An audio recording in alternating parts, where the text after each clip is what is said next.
Eu gostei que você falou do isolamento, porque tem uma frase sua, que eu já usei algumas vezes aqui no podcast. Usei quando eu falei com a Monja Coen, usei quando eu falei com alguns psicólogos, que é a frase que você diz que a gente tá vivendo uma epidemia de solidão. É. Como é que pode, Pondé? E a Bom, minha pergunta burra, como é que pode a gente estar tão conectado? A gente tá aqui, ó. Posso falar com todos os meus amigos agora, tá todo mundo aqui. Como é que a gente pode estar vivendo um momento onde o mundo foi tão acessível, a gente tá tão isolado? isso é prova de que os românticos, em alguns assuntos, tinham muita razão, né? Os românticos só não têm razão quando eles idealizam o passado, achando que era tudo lindo, porque nunca foi lindo. É que tinha coisas que eram melhores, né? Mas não tinha antibiótico. Tinha sempre alguém morrendo de cólera, né? Tinha escravo, É. né? Mas assim, então não é que era um paraíso. Nunca houve paraíso. O problema é que a modernidade acha que ela está criando um paraíso. E esse exemplo que você deu, como pode ter epidemia de solidão com celular e todo mundo celular, é a prova que a tecnologia não serve para tudo. Que ela cria um mundo à parte, virtual, né? Basta ver grupo de WhatsApp de trabalho, por exemplo, que eu participo de alguns por obrigação, né? Só obrigação. Apesar Manda um bom dia grupo? Pondé? Não, nunca. O único grupo de WhatsApp que de fato eu trabalho e necessito ele é o grupo que eu trabalho com a Doca. Com as meninas que cuidam da minha vida, das mídias sociais, da minha agenda, de tudo. Então ali sim, de fato, é um grupo de trabalho real que reúne eu e umas 4 pessoas. Né? Mas assim, você tem muitos grupos de trabalho hoje em que, é claro, muitos outros onde se resolvem problemas, mas muitos grupos de trabalho que servem para você fazer propaganda de si mesmo, propaganda do que você está fazendo, e todo mundo ser obrigado a dar parabéns. Tem coisa pior do que grupo no WhatsApp, num aniversário? Aquele parabéns sistemático, E aí quando né? botam imagem de bolo, não sei o quê, né? Então, as redes sociais causam uma certa infantilização, né? Deixa todo mundo meio bobo, né? Quando você entra nessa onda total. Então, voltando à sua pergunta, a ideia da epidemia de solidão é uma ideia, na verdade não é a minha ideia. Isso é, por exemplo, você tem no Reino Unido, para o bem e para o mal, toda uma parte do Ministério de Bem-Estar, como a gente fala aqui, preocupado com a tal epidemia de solidão que eles falam. Eles criaram No Japão, a mesma coisa. Eles criaram um Ministério da Solidão. Então, Isso é muito porque louco. há uma epidemia de solidão. Por um lado, por causa do envelhecimento, que a gente estava falando, né? Isso causa muita solidão. E não causa só aos 80 anos, causa aos 45, aos 50. Uma outra coisa é o seguinte, o mundo hoje, ele, por uma série de razões, que a conversa é muito longa, ele está muito plugado, para usar uma expressão bem vagabunda, está muito plugado em jovens. Certo? Para você ter uma ideia disso, o mundo parece uma rave. Certo? Que exemplo. É que é muito certeiro, mas é muito triste, porque parece mesmo. Parece uma rave, né? Parece, para usar uma expressão mais antiga, balada, que era uma expressão que eu via em alunos há 10 anos atrás. Pondé, eu fui de balada. Era uma expressão que eles usavam. Eu vou de balada hoje, né? Parece uma rave, né? Você vê os comerciais em redes sociais ou em TV, são histéricos, histriônicos, todo mundo gritando, todo mundo berrando, né? Nas redes sociais tem que berrar, mesmo que não esteja falando alto. Tem que berrar para fazer. As pessoas expõem suas vidas pessoais. Quem brigou com quem bateu em quem. Tudo isso gera atração, tudo isso gera engajamento. De repente está todo mundo discutindo a briga de casal que você teve e você ganha um patrocinador, certo? O mundo é uma bosta, nesse sentido, desse ponto de vista eu quero dizer. O resultado é o quê? Solidão. Você conhece um ambiente para você ficar mais solitário do que uma rave se você sair da vibe? Você sai da vibe um minuto, certo? Por algum motivo, a droga parou de funcionar e você sai. Ninguém enxerga ninguém, não tem relação de ninguém com ninguém, certo? É só aquele ambiente lá, que é um ambiente meio de transe, né? Um ambiente que você entra num certo transe, é uma outra discussão. Então, a solidão está no fato que as pessoas se dão mal afetivamente, ninguém confia em ninguém, pega um moleque de 35 anos hoje, né? Classe média para cima, porque quando você desce no padrão social, as coisas ainda são um pouco diferentes. Mas assim, um moleque de 35 anos, você pode pegar depois uma mulher de 30, né? Para pensar num casal clichê. Esse moleque, ele vai pensar várias vezes antes de ter um filho com essa mulher. Por quê? Porque ele olha para o futuro, ou para os casos em volta dele, ele vê amigos, ou ele possivelmente no futuro, que tiveram um filho, separaram e hoje perdem 1/3 da renda para essa mulher.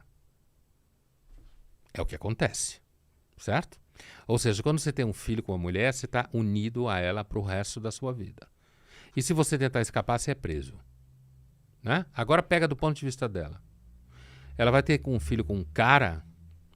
Primeiro que você pode ter guarda compartilhada hoje no Brasil, ainda que essa guarda compartilhada ela seja extremamente complicada, ela custe caro, né? E ela pode ser muito tensa. Tem casos que não é. Isso tudo depende de quem está envolvido. Mas quando você olha isso sociologicamente, por que as pessoas não querem ter filhos? Isso é um fato. Muita gente não tem consciência disso. Eu acho que ela está tomando a decisão dela sozinha.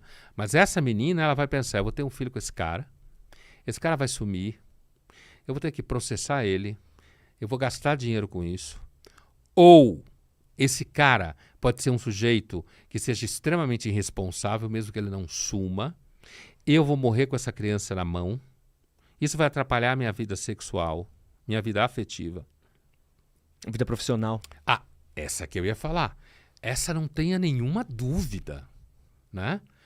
Um dos temas é que o feminismo é muito ruim, né? O feminismo se transformou num tipo de discurso mentiroso. Mas, assim, um dos temas ligados à mulher na vida profissional que mais se mente é a gravidez.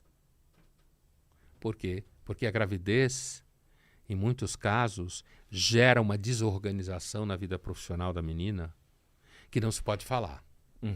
Mas gera. A chance de ser demitida depois da licença é enorme. Inclusive porque a empresa, você fica 3, 4 meses fora da empresa, a vida segue, né? A vida segue. Então, a empresa vai ocupar esse espaço, né? E, muitas vezes, o fato das mulheres entrarem no mercado de trabalho e serem chefes não muda isso. Ela vai ser demitida por uma mulher. Não tem nada a ver com ser homem. Porque ali a lógica é profissional, é de resultados. Mesmo se ela for uma empreendedora, por exemplo, né? Ou seja, dona da sua própria empresa, ela tem filho, para ela articular o bebê, amamentar, o trabalho, Um puerpério, pós-parto. possível depressão pós-parto, possíveis problemas que essa criança traz. Sabe o que é ter um filho? Tem uma frase do Mike Tyson que eu gosto muito, o grande filósofo Mike Tyson, que é a seguinte: todo mundo tem um plano até levar um soco na cara. Baita frase. A gravidez é um soco na cara, certo? É claro que é bonita, blá. Hoje a gente tem que fazer disclaimer porque o número de idiotas é enorme. Mas assim, é claro que isso muda a vida do casal e tal, se for um casal, né? Se tiver outra pessoa envolvida. Mas assim, não há dúvida que isso é um transtorno na vida da menina profissional. Isso é muito pouco falado. Isso é pouco falado porque parece que é papo machista. Mas não é, não. Aquelas que passam por isso, sabem muito bem disso. Aí que muitas escolhem não quer ter filho. Se tiver dinheiro, facilita. Terceiriza. Se tiver mãe, facilita. Se a mãe ajuda, né? A sogra nem sempre ajuda. E aí a solidão vai...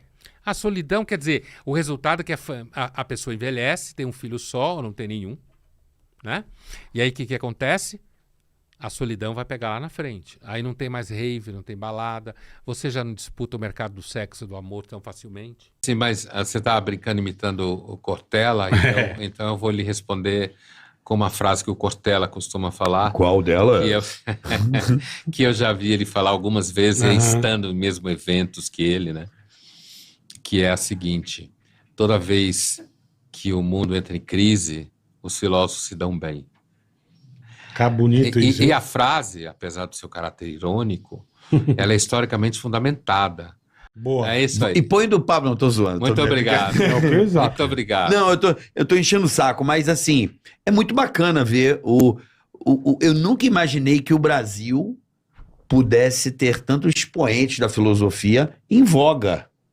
Porque É muito louco mesmo. é muito louco, É. não é, Pondé? É assim, mas você estava brincando imitando o Cortella, então eu vou lhe responder com uma frase que o Cortella costuma falar, Qual dela? que eu já vi ele falar algumas vezes, estando em mesmo eventos que ele, né? Que é a seguinte: toda vez que o mundo entra em crise, os filósofos se dão bem. Ficar bonito isso. E a frase, apesar do seu caráter irônico, ela é historicamente fundamentada. A filosofia em Atenas cresceu quando Atenas se fudeu. Entendi. Quando ela estava em decadência, quando ela perdeu a guerra do Peloponeso para Esparta, certo? Quando a Aí que cresceu democracia a tira pro coisa. saco. Foi aí que a filosofia cresceu. Então, se eu fosse fazer um raciocínio diametralmente oposto, né, e meio irônico, quando fica tudo muito bem, as pessoas ficam meio idiotas. Quando fica ruim, elas começam a ficar mais espertas. Então, quando o mundo está ruim, filósofo nada de braçada. Porque é uma técnica, uma arte, uma prática de você pensar nas coisas de uma forma um pouco mais consistente, distante do senso comum, com mais repertório. Então, normalmente, quando alguém presta atenção no trabalho de um filósofo e entende alguma coisa do que ele faz, ela tem a impressão de que ela ficou um pouco mais inteligente para compreender o mundo. E aí, quando a coisa está ruim, ajuda. Daí ele falar, quando o mundo está mal, os filósofos se dão bem. E na tua opinião, quem que é o grande filósofo que você... Não, fui falar de Brasil. Hoje em dia... Não, hoje em dia não tem um grande filósofo. Hoje em dia não tem. Não tem assim... Na verdade, quando você trabalha com filosofia há muito tempo, profissionalmente, não tem essa coisa de o grande filósofo. Não existe isso. Olavo de Carvalho, você considera um filósofo? Não exatamente. Eu considero um self-made... Um self-made? Self-made man. Você não o considera um filósofo, Olavo? É assim... Com a quantidade de livros... Isso não significa nada. Não significa nada. Nada. Agora, não há dúvida que Olavo de Carvalho, ele formou toda uma geração, ele tinha um excelente repertório, ele tinha uma reflexão em política, né? Sem dúvida ele tinha isso. De sociedade, de comportamentos e de movimentos da sociedade. Ele tinha, mas ele tinha todo esse trabalho dele, esse repertório dele, do meu ponto de vista, era excessivamente enviesado ideologicamente. Assim como se eu fosse um intelectual que só pensasse a partir do Marx. Eu também ia ser enviesado ideologicamente. Eu basicamente posso lhe afirmar categoricamente um dos motivos em que eu tinha um interesse por filosofia, mas quando me deparei com a academia, só falava desse cara, eu enchi o saco, cara. Não, a academia tem vários problemas. Porra, eu falei, cara, eu não quero saber desse cara aí, velho, já cansei dele. Todo dia parece uma missa essa porra. Uma das coisas que o Olavo de Carvalho prestou ao país, a alguns jovens, foi a possibilidade de conhecer outras bibliografias. Isso. Né? Ele, de fato, fez esse serviço. De abrir espaço para outras bibliografias diferentes do que tinha na universidade. Ele também apontou o fato que a universidade tinha muita mazela, muita política interna, o que de fato é óbvio, qualquer pessoa que é dentro da universidade conhece isso. Agora, eu tenho a impressão, a opinião de alguém que nunca seguiu o Olavo. Eu li só o livro dele, Imbecil Coletivo, Jardim das Aflições, que são livros dos anos 80, pelo menos eu cheguei até eles no começo dos anos 90, final dos anos 80, alguma coisa assim. Então eu não sou, estou longe. Mas ele era encarado como um filósofo. Ele era. Depois da política, dessa coisa do Brasil, de jogar o cara pra, como é que falam que ele que é terraplanista. Terraplanista. Eu não sei se ele era zoar o cara. Eu não sei se ele é terraplanista. Então. Eu nunca vi ele dizer isso. Mas sim, a impressão que eu tenho é que o Olavo, ele era um self-made intelectual, né? Que não fez carreira acadêmica mainstream, que não se diplomou, não fez mestrado, não seguiu a carreira, o código. Tradicional. O código, né? Agora, a impressão que eu tenho é que, à medida que ele foi ficando muito popular e muito militante, do meu ponto de vista, Claro. ele foi, assim, uma linguagem muito ruim. Chula, né? Uns embates, assim, Baixos. quase paranoicos, sabe? E muitas pessoas que se tornaram muito seguidoras dele ficaram muito paranoicos. Então, por exemplo, dizer que no Brasil seria impossível você ter construído um pensamento que não fosse de esquerda sem o Olavo é uma mentira. É uma mentira isso. Isso não significa que o Olavo não tenha formado pessoas com pensamento não de esquerda. Ele formou. Mas dizer que por isso não haveria pessoas que não fossem de esquerda, que não tivessem sido formadas pelo Olavo, é uma mentira empírica. Ele teve muito aluno, né, cara? Teve. Esse cara foi um puta hit, né? Assim, Foi. e Sem tem a dúvida. sua importância. Eu acredito que ele tem a sua importância até pela sua capacidade de absorção de informação. E que é o mais difícil, né, Bola? Você pega uma biblioteca inteira e você tentar difícil, traduzir isso para as Tudo. pessoas é um trabalho de poucas pessoas. eu Tem acho- essa força. Eu acho que a militância dele estragou ele, do meu ponto de vista.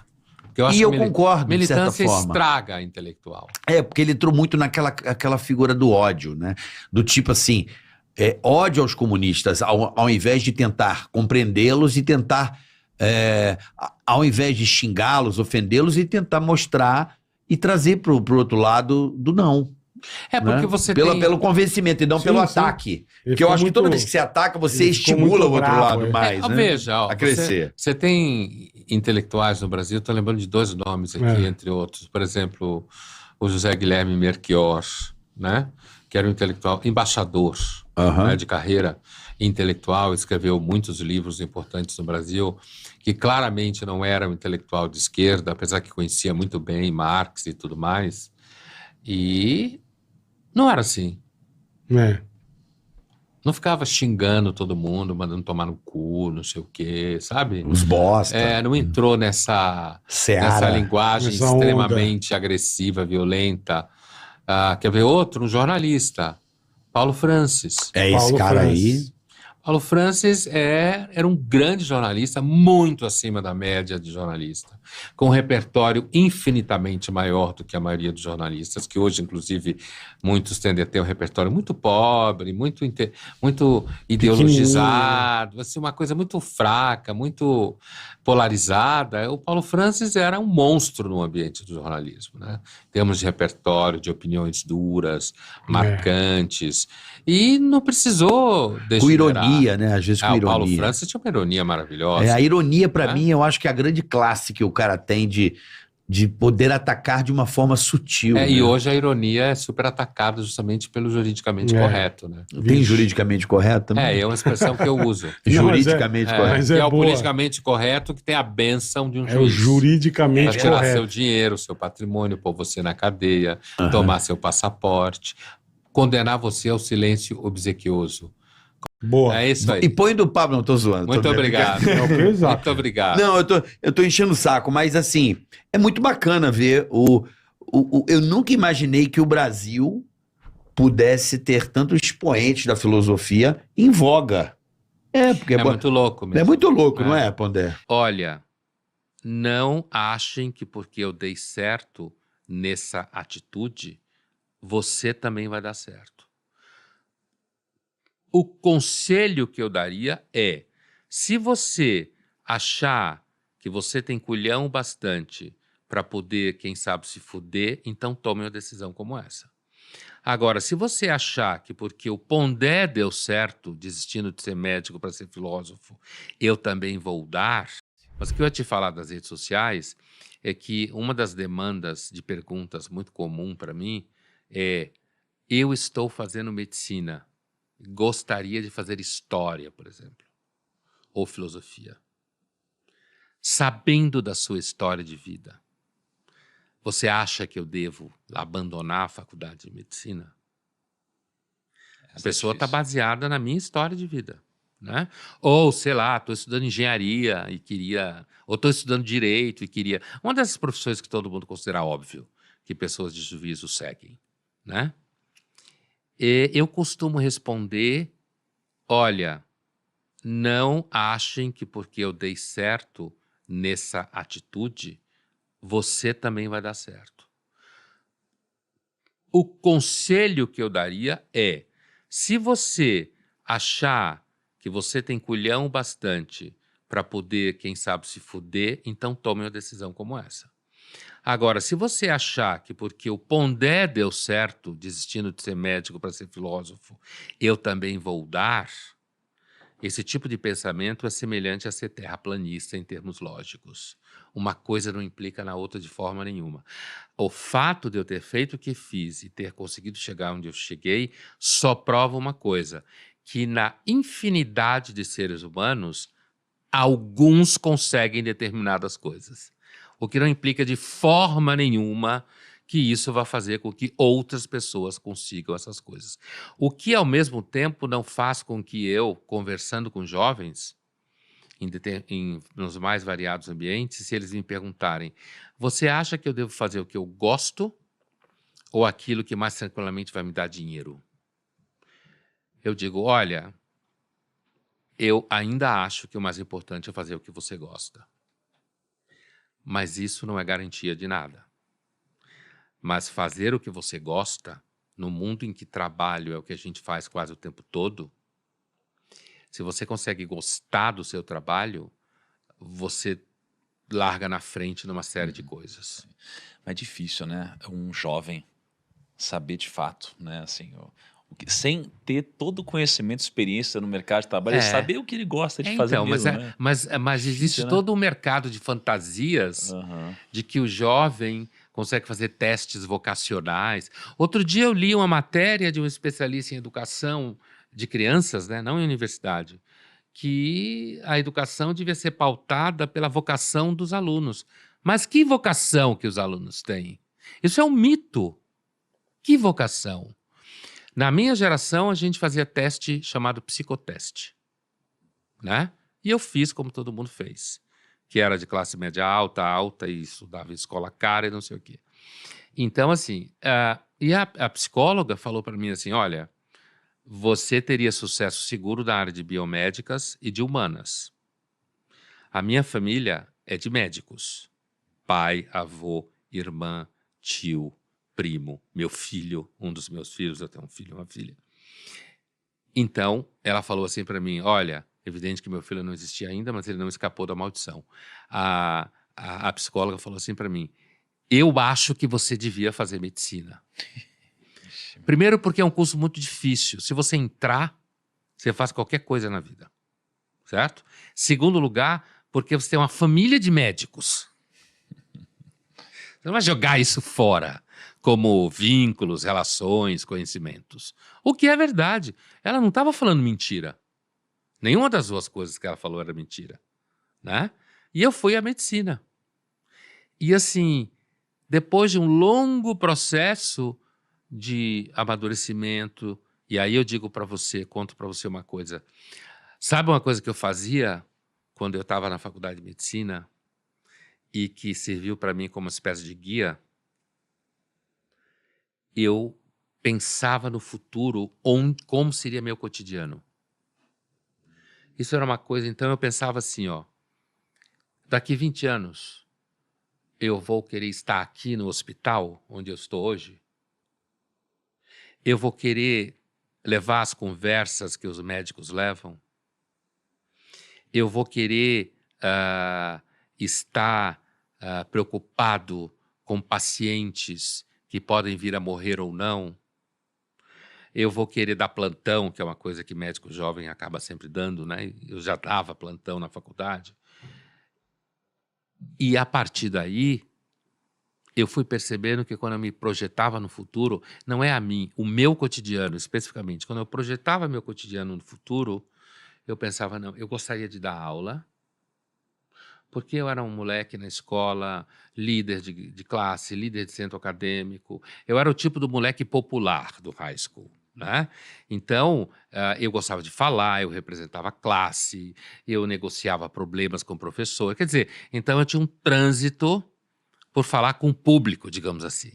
Então eu pensava, não, eu acho que eu gostaria de dar aula, eu gostaria de estar numa universidade, eu gosto de ler, né? Quem sabe eu gosto de escrever.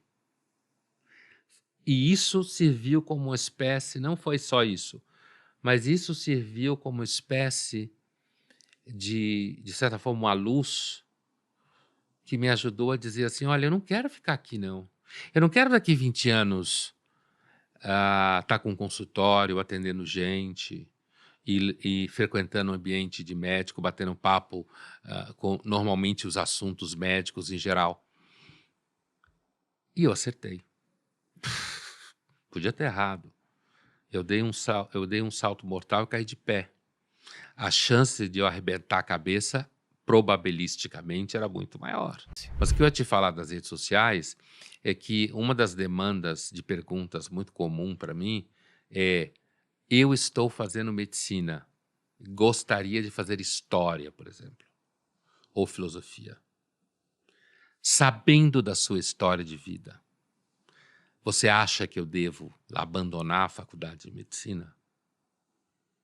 A pessoa está baseada na minha história de vida, né? Ou, sei lá, estou estudando engenharia e queria... Ou estou estudando direito e queria... Uma dessas profissões que todo mundo considera óbvio que pessoas de juízo seguem, né?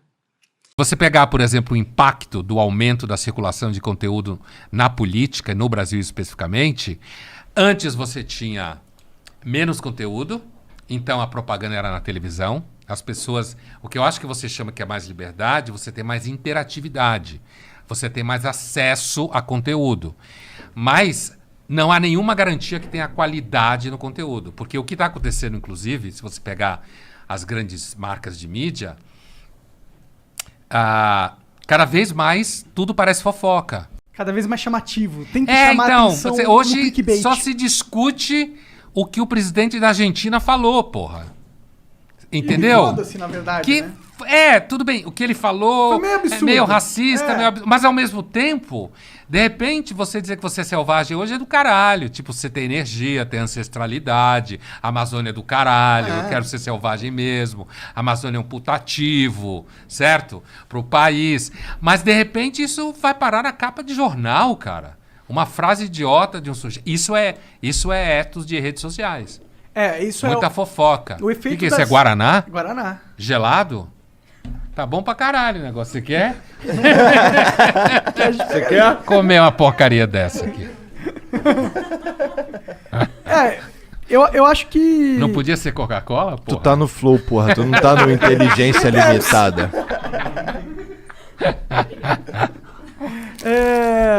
Eu acho que isso é o efeito das mídias sociais na mídia mainstream, né? A mídia mainstream tendo que se adaptar agora tem tanta gente buscando a atenção dos olhos que o tipo de atenção que eles... Não, tudo bem, Guaraná, tô brincando. Obrigado. E o tipo de atenção que eles encontraram pra chamar atenção ao ponto de eles conseguirem se bancar, essa é a atenção sensacionalista. Essa atenção sobre violência absurda, é sobre política de time A, time B, essa coisa sobre cancelamento, sobre essas pautas, é só essas coisas que chama clique. E não gera o povo gosta de merda, verdade. Cara. Quem gosta de discussão de verdade? 4 pessoas. Eu gosto de discussão de verdade, cara. Eu gosto acho que é pra isso Principalmente que eu... quando você não dorme. Mas vocês não são gente normal, né? Bom, isso é verdade. Tava achando que vocês são normal? Caralho. É verdade, se for parar pra pensar, normal tá eu sou longe. bem esquisito, o Igor também. Eu também sou bem esquisito, cara. Você não dorme, pô. Isso não é esquisito? Isso é Tem muito guardanapo aí? Cara, tem o que você quiser, cara. Eu vou pegar. Pega lá. Mas eu acho que tem uma coisa que não é só conteúdo também. Tem uma coisa que é a liberdade de expressão das pessoas. Porque elas estão sendo ouvidas, entendeu?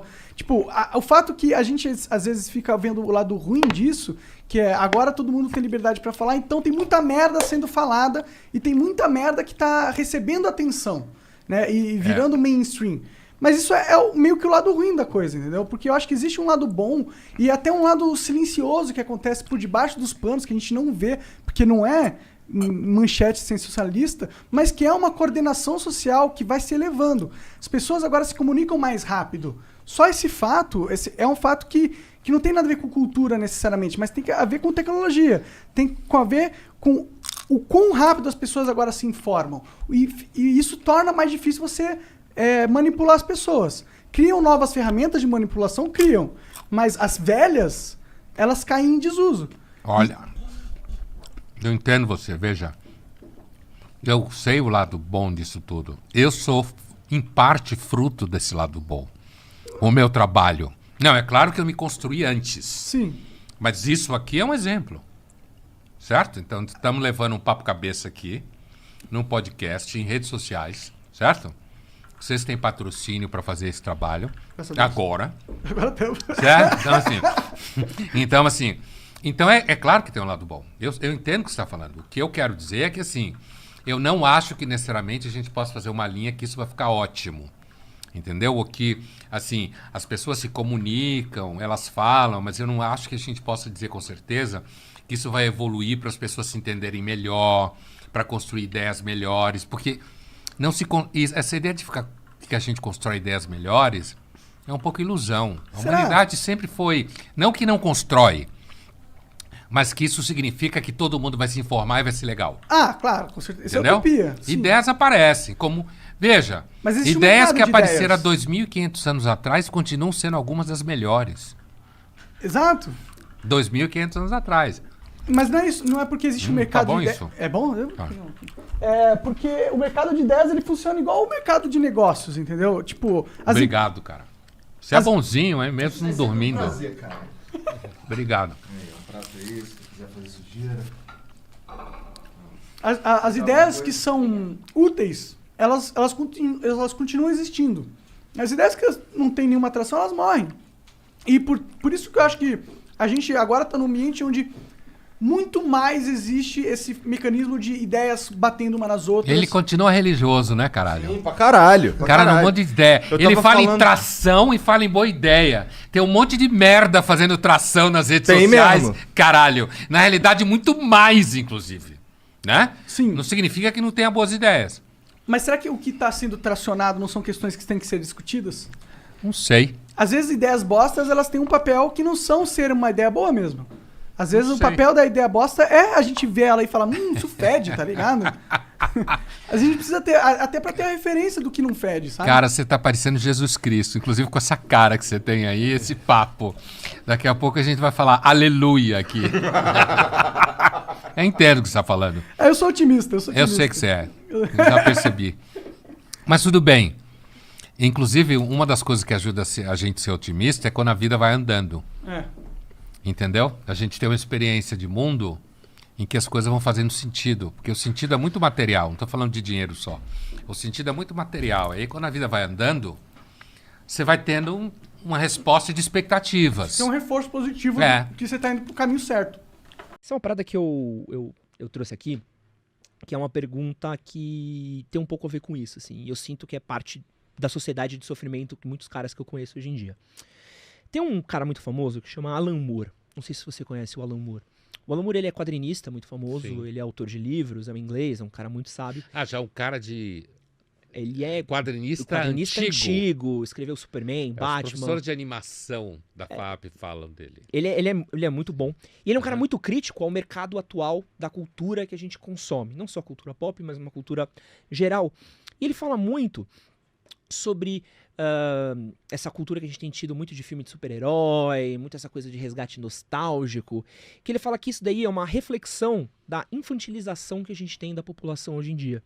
Ele diz que é quase eu até trouxe aqui aspas dele, que indica um desejo de escapar da complexidade do mundo atual, fugir um pouco dessas complexidades, dessas dinâmicas, e fazer um resgate de uma infância nostálgica em tempos que ele era mais feliz. E ele acaba tendo esses adultos infantis. Você acha que a gente está mais infantilizado hoje em dia? Como é que você vê isso, Pondé? Você que viveu essa outra geração onde se cobrava-se mais, esperava-se mais, onde você aos 30 não via filme de bonequinho vestindo a camiseta do Super-Homem, e hoje em dia é uma coisa comum. Eu e a Thalita fomos na pré-estreia do Homem-Aranha, tinha 8 mil monte pessoas de- fantasiadas de Homem-Aranha.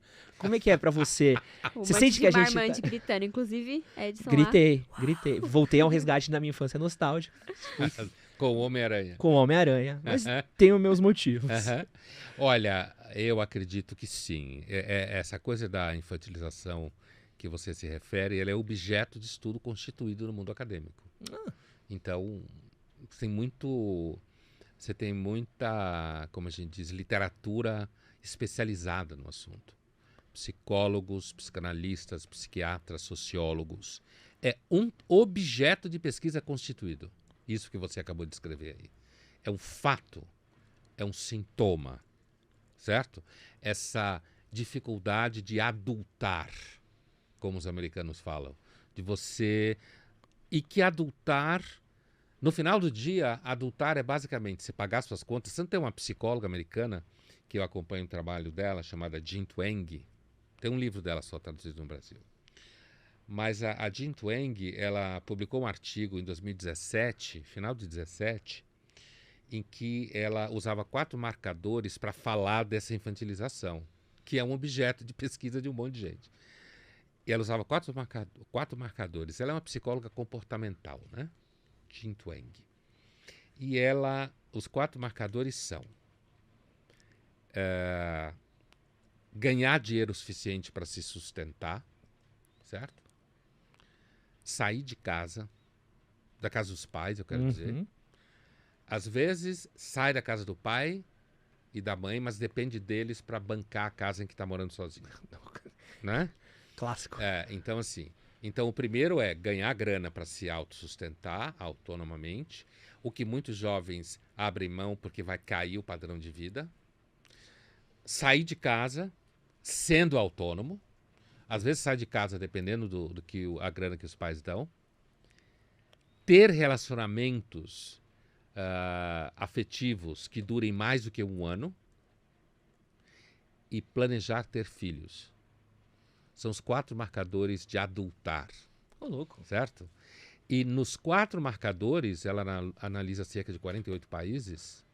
Nos 4 marcadores você tem um recuo. O que ela chama, que é uma expressão da psicologia comportamental, slow life strategies. Estratégias lentas de vida. Quer dizer, você atrasa a vida adulta. Você atrasa ela. Você não assume suas contas plenamente. Você não sai de casa, bancando a sua saída de casa plenamente. Os relacionamentos são extremamente etéreos. Nada como um discurso sobre relacionamento para foder um relacionamento. Sim. Né? Alguém que tem discurso sobre relacionamento é alguém que você deve manter distância. Né? E, ao mesmo tempo, muito menos a ideia de ter filhos. Né? Então, ela mostra como, quando você baixa... Ela faz um cruzamento muito interessante, que é o seguinte. Quão melhor é o PIB, há uma tendência de estratégias mais lentas de vida. Quanto maior é o PIB. Quanto menor é o PIB, as estratégias de vida são mais rápidas. Significa que quanto mais as pessoas adultam à medida que elas são mais pobres, grosso modo. É isso aí. Isso é infantilização. Então isso é um objeto constituído. E eu sinto, não é uma impressão. Uma coisa que eu vejo, e aí eu acho que é um ponto muito crítico, assim, eu vejo vários estudiosos que eu tenho lido falando muito a respeito, e tenho essa percepção muito grande que a gente tem uma geração de adultos infantis. É o cara que tá vivendo pela nova estreia do próximo filme da Marvel, pela próxima série que vai ver, o próximo bonequinho e tudo mais. E aí você tem alguém que tá extremamente entendendo essa origem do mercado e fala assim, pô, esse cara otário daqui, ele vai trabalhar por 2.000 conto, porque é o que ele precisa pra comprar. E 2.000 conto, tô sendo muito gentil, que é fortuna. Mas ele vai ganhar R$1.200, porque é o dinheiro que ele vai comprar o bonequinho dele. O cara quer melhor condição de trabalho, vou botar uma mesa de ping-pong no escritório, que aí vai todo mundo ficar feliz que vai poder jogar ping-pong. Então eu sinto que tem é uma frase clássica, que sempre que um otário sai na rua, um malandro sai também. O malandro já tá esperando. E eu sinto muito que é uma dificuldade de você entender. Eu já tive essa dificuldade de entender, do tipo assim, pô, eu tô sendo muito otário, porque eu tô olhando pras coisas erradas, eu tô esperando as coisas erradas. Quando você começa a pôr prioridade, pô, botei na minha cabeça, quero muito uma casa nesses últimos anos. Porra, minha relação de negócios mudou muito. Que eu olho e falo assim, pô, com essa merreca eu não vou comprar uma casa. Então, vamos mudar um pouco essa conversa daí. Eu preciso ganhar isso, não isso. Então, você começa a mudar um pouco a dinâmica, mas essa pessoal infantilizado acaba sendo massacrado, assim. É impressionante o quanto que a gente tem... Mano, a galera sendo destruída porque tá ali focando em besteira, não tá preocupado em sair na casa dos pais, a prioridade é super baixa, a necessidade é super baixa, então você joga qualquer coisa, o cara aceita. É gente que acha que iFood é carreira, sabe? Tipo, Uber é empreender, é uma loucura que eu vejo, assim. Empreendedor de mobilidade. Né? Doideira, sabe? Motorista empreendedor. CEO de MEI, sabe? Que é uma coisa que você fala, porra, irmão, não, sabe? É difícil, assim, E eu tô falando muito mais da geração da Thali também, que eu sinto também que é uma geração que tá passando muito mais por isso. Mas a minha geração, eu sinto que foi uma das primeiras gerações, nascida nos anos 80, 90, criada nos anos 2000, onde a gente viu essa infantilização muito grande, muito forte. E eu olho para as próximas gerações, eu vejo que vem mais forte ainda, assim. Puta, eu olho com dó. Eu olho com dó, porque vai ser massacrado. Olha, há uma relação íntima entre publicidade e o conceito de geração. O conceito de geração que a gente tem hoje é uma invenção da publicidade americana. E não é à toa que a gente vincula o conceito de geração a determinadas práticas de consumo. Os objetos aspiracionais e tal. Então, é claro que a partir da publicidade americana, o conceito de geração ganhou credibilidade psicológica, filosófica, antropológica, sociológica, porque virou uma ferramenta de análise comportamental. Mas ela nasceu com a intenção de você identificar certas práticas de consumo, objetos que eram desejados e gerar desejo também por objetos. Então, assim, há uns 2 anos atrás, talvez, no primeiro ano da pandemia, 2020, um aluno, a gente falando na aula lá online e tal, ele contou uma história que ele foi fazer, aluno de comunicação, né? Ele foi fazer entrevista para estágio e a pessoa que o entrevistou disse para ele que naquele lugar onde ele estava, então, se candidatando, você tinha um espaço pet, certo? Que você podia levar seu pet. Ou seja, puta lugar humanizado. A próxima parada é um sanduíche vegano.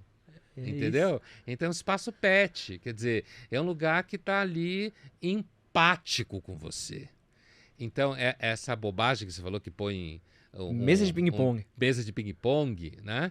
E o cara ganha mal, quer dizer, é porque essa infantilização aparece aí. E essa infantilização, ela é parte do mercado mesmo.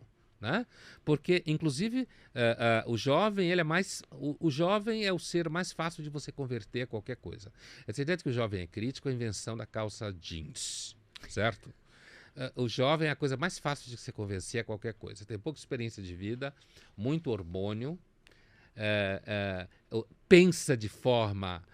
Os hormônios costumam atravessar o pensamento. Visão de túnel. Visão de túnel. Então. Certo? Então, você converte para a religião mais fácil, você converte para a religião política mais fácil, você converte para a ideia de trabalhar num determinado tipo de coisa. Então, você oferece para o cara a ideia de que ele está trabalhando num lounge ou num bar, então ele acha que ele está revolucionando. Que nem aqueles caras malucos que ficam trabalhando... sei lá, na Faria Lima aqui em São Paulo, e os bêbados sentam do lado dele porque ele acha que ele está no Vale do Silício, certo? Então, isso é uma característica que eu acho que faz parte da estrutura de como a sociedade se organiza hoje em dia mesmo. Mas uma coisa que eu não perguntei, o Pondé vê Marvel? Se eu vejo Marvel? Você viu o não. Marvel? Nada, nem Olha, Homem-Aranha? Não, nada. Eu vou te dizer uma coisa, eu nunca tive saco para super-herói. É mesmo? Nenhum? Não, mesmo quando eu era moleque, né? Então, você tinha algumas dessas figuras já estavam ali, inclusive o Homem-Aranha foi aparecendo por aí. Eu nunca tive saco. Eu nunca tive saco pra fantasia. E o super-herói é pura fantasia. Sim. né? Sim. Eu sempre achei que o super-herói era uma forma de você enganar as pessoas. É muito dicotômico, né? Muito. Então, eu Lex sei Luthor que- Superman. Então, isso também. Vamos mudar um pouquinho de assunto aqui, que tem uma parada que eu queria te perguntar, que é a seguinte, cara. De todos os pecados que existem, qual é o teu favorito? Sacanagem. O Karnal já me fez essa pergunta uma vez. Você sabia disso? Não. Não, é porque isso saiu no... Isso foi no... Como chama? Café Filosófico. Ah, Então eu pensei que você pô, que estava merda, então. citando isso. Pior que não. Não. Na realidade...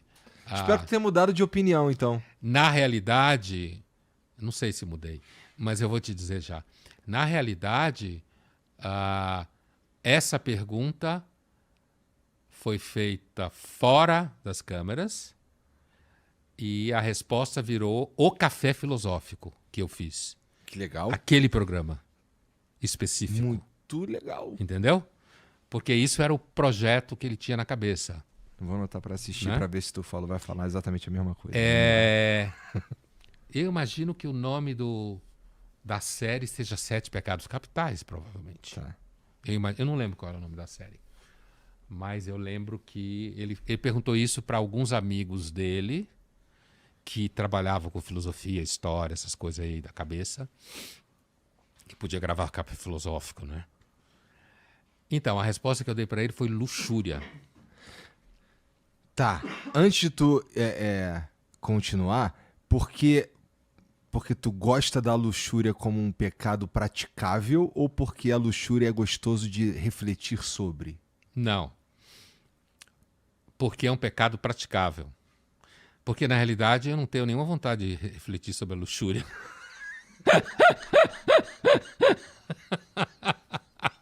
Zero vontade. Entendi. Nunca escrevi sobre isso. Talvez uma coluna ou outra, por causa de algum outro motivo, mas não que isso seja um foco.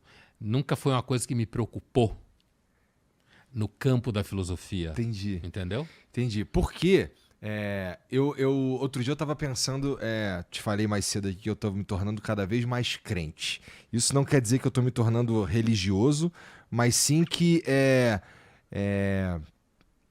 à medida que eu vou vivendo, cara, e que as coisas vão acontecendo e o meu cérebro adora um padrão, né? E eu vou encaixando esses padrões. O que você quer dizer com o seu cérebro adora um padrão? Porque o nosso cérebro adora encontrar padrões nas coisas, não é? Você acha que é de todo mundo ou só o seu? Não, eu acho que é de todo mundo. Acho que é uma questão, sei lá, a gente enxerga padrões onde não necessariamente tem. Projeta padrões. Isso, assim, projeta padrões. Então vamos lá. E aí a gente vê, às vezes, as coisas que são absolutamente aleatórias, mas quando a gente, olhando de uma perspectiva que a gente meio que é desenhado para procurar padrão, desde quando a gente estava lutando para sobreviver, e que a gente era nômade e via um arbusto se mexendo, e toda vez que um arbusto está se mexendo é porque tem um bicho atrás dele ou alguém trepando. A gente deveria sair dali, né? Sai daqui. E assim, eu entendo do ponto de vista que assim, o nosso cérebro é meio que desenhado para identificar padrões, mas por outro lado, é bastante confortável e assim, às vezes até gostosa a ideia de que não são padrões, é Deus arrumando as coisinhas para você, tá?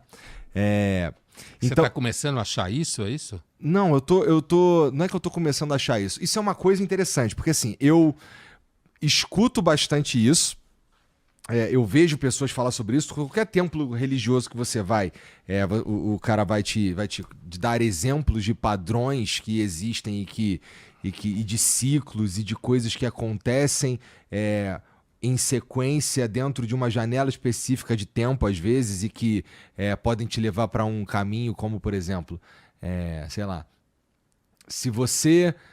olha como as coisas estão dando certo a partir do momento que você aceitou Jesus, por exemplo, né? Uhum. E desconsidera talvez todo o trabalho que tu fez para que aquilo ali de fato acontecesse. Mas assim, esses padrões que a gente acaba encaixando dentro do que a gente quer acreditar tem sido parte das coisas que eu tenho lido sobre, né? Então eu tenho lido, mesmo sabendo que o nosso cérebro adora padrões, não sei o que e tudo mais. Então, por exemplo, a sequência de coisas aleatórias que aconteceram na minha vida para me trazer até aqui nesse ponto. Porque assim, se for juntar tudo aí, isso é tudo muito aleatório mesmo. E aí, eu tenho lido bastante, que eu te falei no começo, sobre jeitos de encontrar Deus, por exemplo. Você né? tem lido sobre isso? Eu tenho lido, sei lá, sim, tenho assistido algumas palestras, lido algumas coisas, e jeitos de encontrar Deus, eu quero dizer jeitos pontos de vista sobre a vida, sabe? Como é que, sei lá, como é que essa pessoa, como é que esse santo, como é que esse filósofo enxerga a vida, né?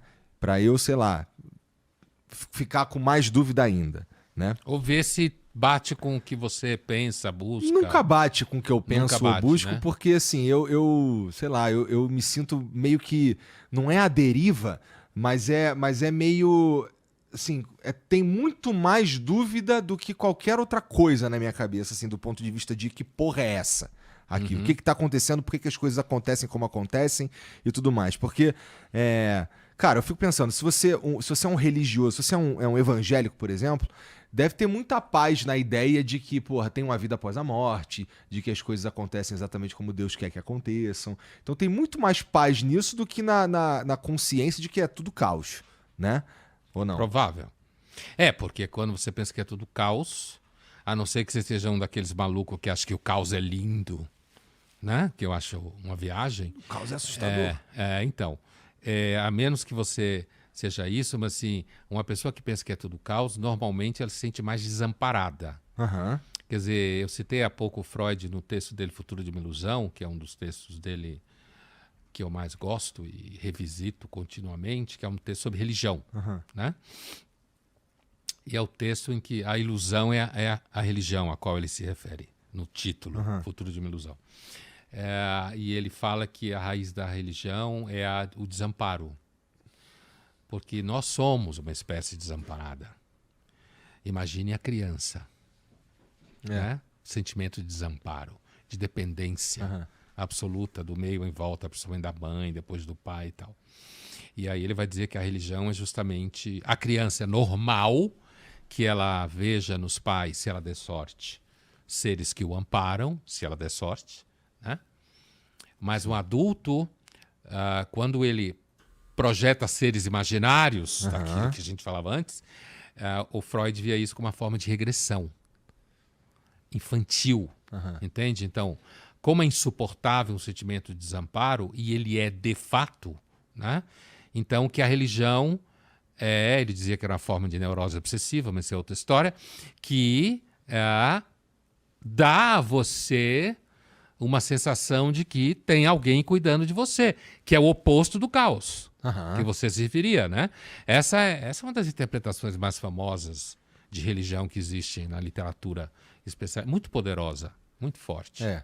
E aí, lendo tudo, procurando saber sobre todas essas coisas aí você, inevitavelmente, vai cair na ideia de Deus, inclusive a ideia do Deus cristão e tudo mais.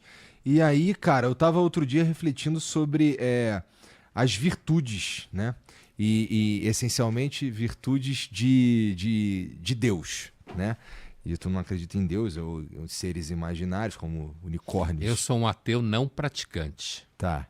Tem que levar isso em conta, tá? Tá. A Yas veio pegar um... Isso aqui é meu dote. Tá bom. Oi, tudo bem? Tudo bom? Dá um oizinho pra nossa live. E aí? E aí, live? Desculpa, pode falar de Deus aí, tá bom, pessoal? Alá abençoe vocês. Isso. Né? Pra tu Deus tem outro nome. A Yas ela é meio árabe. Né? Meio árabe. Meio muçulmana. Meio muçulmana também.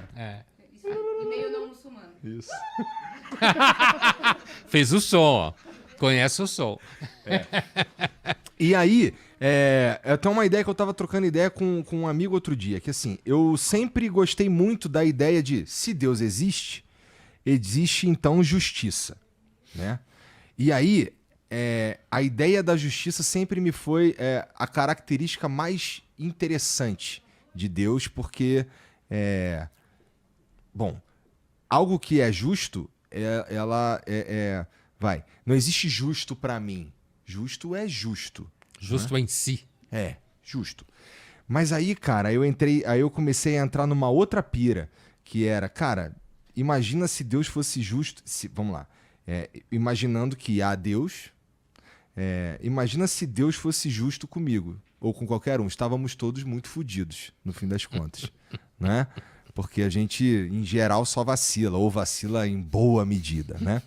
E aí eu comecei a entrar numa de que, pô, na real, a característica mais interessante de Deus, e aí eu lembro de ter usado a palavra misericórdia e a galera tava me corrigindo pra graça, né? Por quê? Estavam corrigindo você? Não corrigindo só, tipo, não, o termo correto é graça, mas Nada a ver. Nada a ver. Essa correção aí foi presunção pura. São dois conceitos relacionados e não necessariamente a mesma coisa. Tá. Sabe, assim... Inclusive, por exemplo, tanto no judaísmo, quanto no cristianismo, quanto no islã, se refere a Deus como o misericordioso. Ou seja, ele é misericordioso porque ele não precisa ser. Ele não é misericordioso porque ele vai ganhar alguma coisa em troca. Ele simplesmente é misericordioso. E se ele não fosse, a gente estava lascado, como você bem desenvolveu o raciocínio.